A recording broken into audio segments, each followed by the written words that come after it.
A unique feature of critical pedagogy is that they believe all scholars and teachers should be public intellectuals. What that means is that teachers and university lecturers shouldn't just be people who stay in the classroom and teach school students. They should be also engaged in public life and in the wider community, and especially they should be taking a stand on social justice problems and political issues and having a public voice about that and trying to influence like policy, government, and the public in general about these different issues and trying to solve social problems.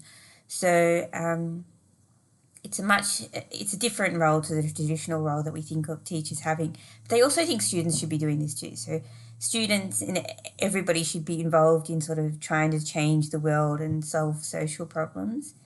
Um, and so a lot of the famous critical pedagogues, people like Henry Giroux and Michael Apple, and same as Paulo Freire when he was alive, they enacted this idea. They were public intellectuals themselves. So they might have been university lecturers or still are, in the case of people like Michael Apple, who teaches at the University of Wisconsin.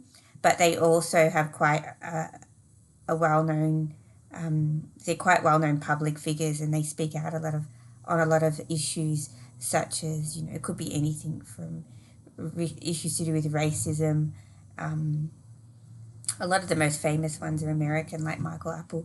It could be about gender inequality, poverty, crime, police brutality in America.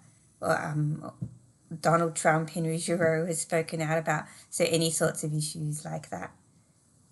And they try to develop theory, which they call praxis, which is applicable to the real world. It's practical. So all the theory and knowledge is meant to be things that we can apply, any person can apply and use in their everyday life.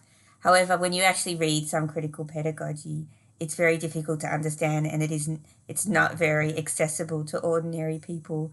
So they don't always practice this idea of trying to make knowledge accessible and easy to understand for everyday people.